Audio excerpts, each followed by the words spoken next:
اعوذ باللہ من الشیطان الرجیم بسم اللہ الرحمن الرحیم ان اللہ وملائکتہ یصلون علی النبی یا ایہا الذین آمنوا صلوا علیہ وسلموا تسلیما اللہم صلی علی سیدنا مولانا محمد وعلی آل سیدنا مولانا محمد بے عدد کل شیء معلوم لک۔ مقافات عمل 12واں بیان ہے، 25 دسمبر 2004 عیسوی ہفتے کی مجلس کا بیان ہے۔ ان میں کچھ اکمال الشیم کی 4 عظیم شخصیتوں کی گراں قدر کاوشوں کا مجموعہ، ان کی تشریح کی گئی ہے۔ ایک بات ہمیشہ یاد رکھیں، نماز کو چھوڑنے والا دائرہ اسلام سے خارج ہو جاتا ہے۔ نماز کے بارے میں سستی غفلت الگ بات ہے، یہ ایک حد تک قابل معافی بھی ہے، لیکن نماز جان بوجھ کر ترک کرنا قابل معافی نہیں۔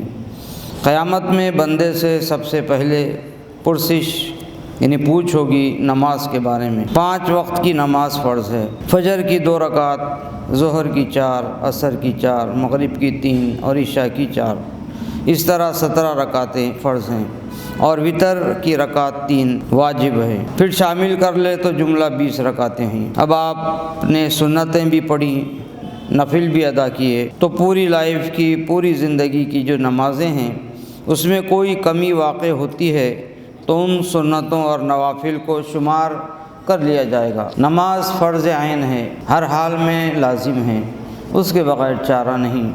جو نماز چھوڑ دے اس کے لیے راہ نجات بند ہے۔ نماز کیسی ہو اس کے بے حساب مراتب ہیں۔ عام امتیوں کے لیے نماز کے جو اذکار ہیں، کلمات ہیں، حرکات ہیں، ان پر عمل آوری ضروری ہے۔ اپنے چہرے، اپنے جسم اور اپنی توجہ کی سمت کعبہ شریف کی طرف رکھنا ہے۔ یہ نماز کا اسٹارٹنگ پوائنٹ، ابتدائی درجہ ہے، اور نماز کا آخری پوائنٹ یعنی اعلیٰ درجے کی نماز یہ ہے کہ بندہ اپنے رب کا مشاہدہ کرے۔ یہ نماز کا آخری پوائنٹ ہے، یہ مقدس ترین نماز ہے۔ بندہ دیکھے، اپنے مولا تعالیٰ کو دیکھے، اپنے آقا کو دیکھے، اپنے خالق، اپنے مالک کو دیکھے۔ حدیث شریف کے الفاظ ہیں، جیسا کہ تو اس کو دیکھ رہا ہے، اور اگر تو اس کو نہیں دیکھ رہا ہے تو وہ تجھے دیکھ رہا ہے، اور آخرت میں تو دیکھ ہی لے گا، اس میں کوئی شک اور شبہ کی گنجائش نہیں۔ یہ بزرگ منصف الکتاب اکمال الشیم جس انداز میں فہمائش فرما رہے ہیں، تو پہلے تو آپ نے نماز کی قسمیں بیان فرمائی، ایک نماز حقیقی بتلائی، اب اس کے مقابلے میں جو نماز ہوگی غیر حقیقی ہوگی، یعنی سچی نماز نہ ہوگی۔ ہمیں پلٹ کر یہ دیکھنا ہے کہ ہم جو نمازیں ادا کر رہے ہیں وہ سچ مچ نمازیں ہیں یا غیر حقیقی نمازیں ہیں۔ ایک اور بات ذہن میں رہنے دیجیے، لفظ نماز بدعت ہے۔ حضور اکرم صلی اللہ علیہ وسلم کے زمانے میں نماز کا لفظ رائج نہیں ہوا تھا، بلکہ شاید یہ پہلی بدعت ہے جو رائج ہوئی ہوگی۔ جب اسلام پھیلنا شروع ہوا اور ایران میں آیا، غیر عرب علاقوں میں پھیلا، تو صلوات کے جگہ لفظ نماز نے لے لی۔ نماز کی 2 اقسام بتائی جا رہی ہیں، ایک حقیقی، دوسرے غیر حقیقی۔ یہ بڑی اچھی تشریح ہے۔ یہ کتاب اکمال الشیم بار بار مطالعہ کرنے کے لائق ہیں، لیکن جو طریقہ انہوں نے اختیار کیا ہے وہ تھوڑا مشکل ہے، اور اس کی وجہ بھی ہے کہ یہ جس زمانے میں ترجمہ کی گئی اس دور کے ادب و انشاء کا مزاج ہی ایسا تھا۔ یہ کتاب اگر مشکل نہ ہوتی اور ایک دم آسان ہوتی تو جس طرح ہم فہم و عمل ایک نظر دیکھ کر رکھ دیتے ہیں ویسے ہی اسے بھی سرسری دیکھ کر رکھ دیتے۔ یہ بزرگ چاہتے ہیں کہ ان کی ایک ایک بات پر غور کیا جائے، ایک ایک جملہ ڈوب کر پڑھا جائے، جملوں پر بار بار غور و خوض کیا جائے۔ ہمیں جو نماز عطا ہوئی ہے یہ مختصر زندگی ہے، اس کے بعد کی جو زندگی ہے اسے ہم صدیوں میں، ہزاروں صدیوں میں، لاکھوں صدیوں میں، کروڑوں صدیوں میں گن نہیں سکتے۔ اس طویل زندگی پر ہماری یہی 4 روزہ زندگی اثر انداز ہونے والی ہے۔ جن حضرات کو حج بیت اللہ کی سعادت حاصل ہوئی وہ جانتے ہیں کہ جتنے دن ہم وہاں رہیں گے ہمیں وہاں کے قاعدے قانون کی پابندی کرنی ہوتی ہے۔ آج ٹی وی پر ایک اعلان سننے میں آیا ہے کہ حج کو جانے والے حضرات کسی کا دیا ہوا سامان ساتھ رکھ کر نہ لے جائیں۔ سامان تو پیک کیا ہوا ہوتا ہے، نہیں معلوم اس پیکنگ میں کیا ہو سکتا ہے اس میں نشہ آور چیزیں ہوں یا ایسی چیزیں ہوں جن کو سعودی حکومت کے قوانین ممنوع قرار دیتے ہیں۔ وہاں کی حکومت ان اشیاء کو ناپسند کرتی ہو، اگر اس قانون کی خلاف ورزی کرتے ہوئے آپ پکڑے گئے تو سعودی حکومت وہیں سزا دے دے گی۔ یہ کہہ کر واپس نہیں کیا جائے گا کہ یہ آپ کے علاقے سے تعلق رکھتا ہے، اسے آپ سزا دیجیے، وہ لوگ خود سزا نافذ کریں گے۔ ہم جو یہاں زندگی گزار رہے ہیں، اس جہان میں اللہ تبارک و تعالیٰ کے بنائے ہوئے قوانین نافذ ہیں۔ ہمیں یہ فکر ہونی چاہیے کہ ان قوانین کو جانیں، مانیں اور اس پر عمل کریں، اور دوسروں کو بھی عمل کی طرف راغب کریں۔ یہ سب فرائض میں داخل ہے۔ ہر کلمہ گو مسلمان کو ان پر عمل کرنا لازمی ہے۔ نماز حقیقی دل کو اغیار کے میل کچیل سے پاک کرنے والی اور پوشیدہ اسرار کا دروازہ کھولنے والی ہے۔ اغیار کا مطلب ہر وہ چیز جو ہمیں اللہ سے غافل کر دے، غیر حق ہے وہ اور فتنے میں ڈالنے والی ہے، اور یہ ہماری جہت یعنی سمت اللہ کی طرف سے پھیر کر دوسری طرف منتقل کر دیتی ہے۔ یہ اغیار کی تعریف ہے۔ یہ جو کہا جاتا ہے غیر اللہ غیر اللہ غیر اللہ کہتے ہیں، ذہن میں اولیاء اللہ کا تصور آتا ہے۔ یہ انتہائی شرم کی بات ہے۔ ایسا کرنے والوں کو کچھ تو انصاف سے کام لینا چاہیے۔ اولیاء اللہ کب بنے؟ جب انہوں نے اپنی مرضی ترک کر کے اپنے رب کی، اپنے خالق کی، اپنے مالک کی مرضی اختیار کی اور اس طرح دین کا مقصد پورا کیا، پھر انہیں غیر اللہ کیسے کہا جا سکتا ہے؟ الا ان اولیاء اللہ لا خوف علیہم ولا هم یحزنون، کہ انہیں کوئی غم نہیں، انہیں کوئی رنج نہیں، یعنی ڈر اور خوف سے وہ پار ہو گئے۔ یہ اولیاء اللہ کی شان ہے۔ جب بھی اولیاء اللہ کا ذکر آئے تو ہمارے دل میں ان کے تعلق سے خود بخود احترام کا جذبہ پیدا ہونا چاہیے، کیونکہ حقیقی نمازیں پڑھنے والے، حقیقی فرائض ادا کرنے والے اولیاء اللہ ہیں۔ ان کے دلوں میں اللہ کی محبت ہے اور ہمارے دلوں میں خواہشات بھری ہوئی ہیں۔ ہماری اپنی آرزوئیں، تمنائیں ہمارے دلوں میں بسی ہوئی ہیں۔ ہم نماز بھی پڑھتے ہیں تو کسی غرض سے پڑھتے ہیں، یعنی اللہ کے عذاب سے، دوزخ کے بچنے کے لیے پڑھتے ہیں۔ کھلی بات ہے، پھر جب سمجھ میں آ گیا کہ دوزخ سے بچ جائیں گے تو نماز کی ادائیگی میں جنت کا حصول ہماری غرض بن گیا۔ جنت بھی غیر اللہ ہے، دوزخ بھی غیر اللہ ہے۔ اللہ کی محبت اور شے ہے۔ ایک بچے کو جنم دینے والی ماں اور سنبھالنے والی آیا دونوں بچے سے محبت کرتے ہیں، لیکن دونوں کی چاہتوں میں فرق ہے۔ وہ جو آیا ہے وہ پیڈ ہے، اس کا معاوضہ طے ہے۔ اس سے کہہ دیا گیا ہے کہ بچے کو سنبھالنے پر ماہانہ رقم مل جائے گی۔ حقیقی ماں کی ذمہ داری تھی کہ وہ بچے کو سنبھالے، لیکن یہ کام ایک اجنبی عورت پیسے لے کر رہی ہے۔ اسے پیسے مل رہے ہیں اور حقیقی ماں کو شوہر کی جھڑکیاں ملتی ہیں۔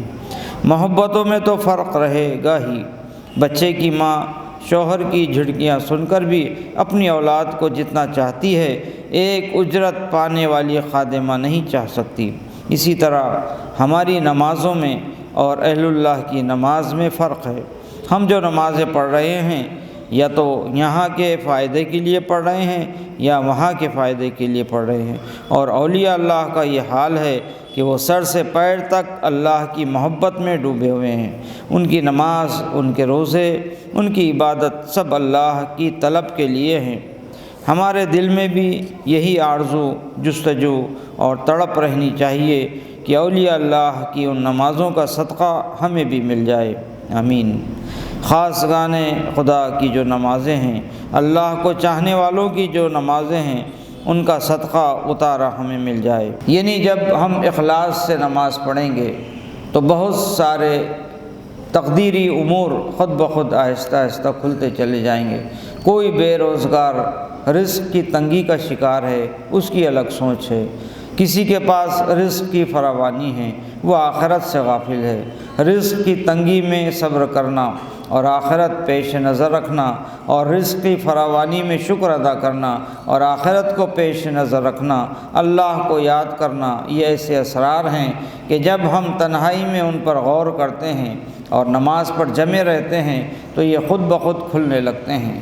عزت کیا ہے، ذلت کیا ہے، محتاجی کیا ہے، تونگری کیا ہے، امیری کیا ہے، غریبی کیا ہے، صحت میں آدمی کو کیا کرنا ہے، بیماری میں کیا کرنا ہے، یہ ساری چیزیں کھلنا شروع ہو جاتی ہیں۔ پوشیدہ اسرار کا دروازہ کھولنے والی ہے۔ آگے بڑے مزے کی بات فرما رہے ہیں، نماز سرگوشی کا محل یعنی جگہ ہے۔ کانا پھوسی کرنے، آہستہ آہستہ بات کرنے کو سرگوشی کہتے ہیں۔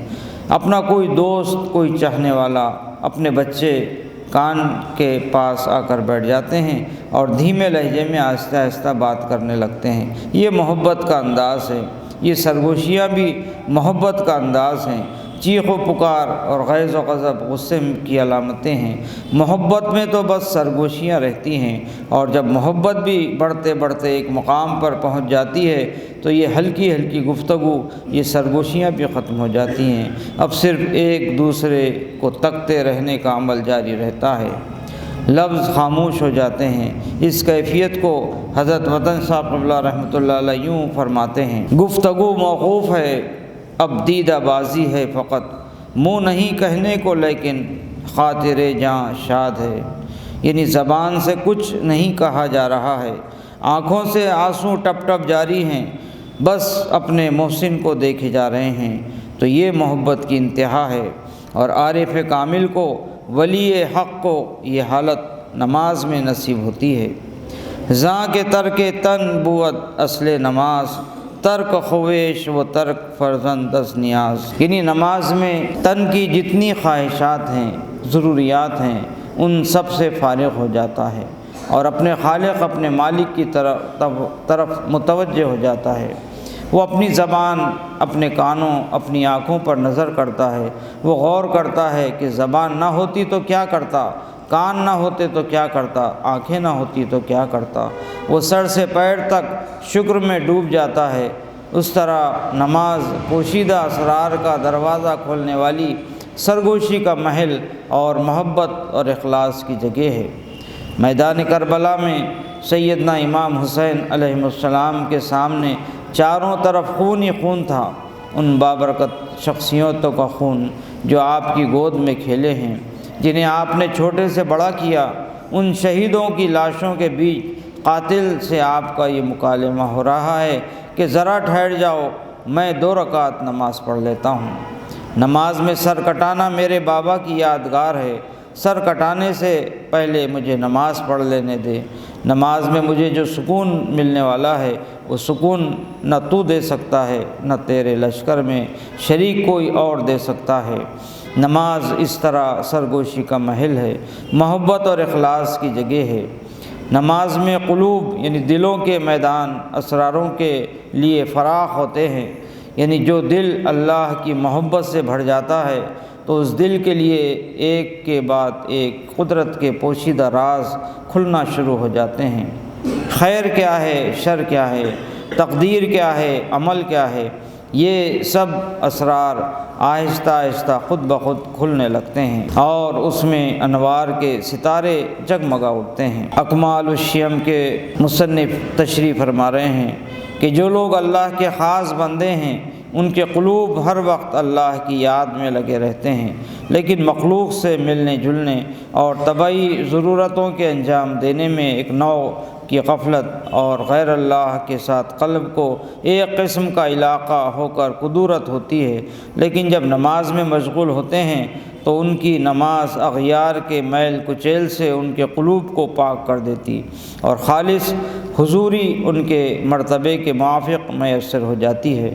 اور جب اغیار کے پردے دل سے اٹھ گئے اور روکنے والی چیزیں یعنی محو ہو گئی، غائب ہو گئی، تو پوشیدہ اسرار کے دروازے اور اللہ تعالیٰ کی معرفت کے راز ان کے دلوں پر نماز میں کھلتے ہیں اور ان کی نماز اپنے رب سے سرگوشی کرنے کا عمل بنتی ہے۔ یہاں ایک چیز ذہن میں رہنے دینا چاہیے، شرعی طور پر بتا دیا گیا ہے کہ نماز میں کھڑے رہتے وقت کیا پڑھنا ہے، ہاتھ باندھتے وقت کیا پڑھیں، رکوع میں کیا پڑھیں اور آخر میں سلام پھیرتے وقت کیا پڑھیں، ان سب باتوں کا ہوش رکھتے ہوئے ارکان ادا کریں تو نماز قبول ہوگی۔ بے خودی دیوانگی کی نماز قبول نہیں ہوگی۔ مگر یہاں جو یہ بزرگ اکمال الشیم میں فرما رہے ہیں کہ یہ نفل نمازوں کی عبادت ہے، فرائض اور سنتیں تو پوری بیداری اور ہوشیاری کے ساتھ ادا کرنا ہے، اور نوافل میں جو چاہو جتنا چاہو پڑھو۔ سبحان ربی العلیٰ، سبحان ربی العلیٰ پڑھنے کے بعد 10 مرتبہ الحمدللہ پڑھو، 10 مرتبہ قل هو اللہ پڑھو، کچھ فرق نہیں پڑتا۔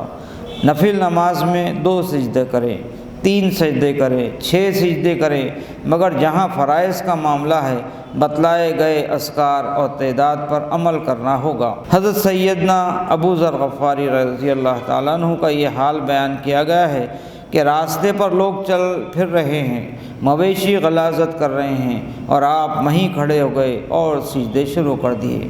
کثرت سے نمازیں ادا کی جا رہی ہیں، نمازوں اور سجدوں میں کوئی ترتیب، کوئی تعین نہیں۔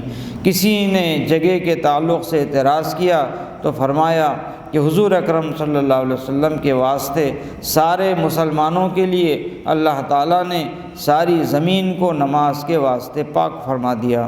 نماز کے علاوہ کوئی عمل ہے تو پاک اور ناپاک کا مسئلہ ہو سکتا ہے، مگر نماز کے لیے پوری زمین پاک ہے۔ یہ جو نمازیں تھیں نفلیں تھیں۔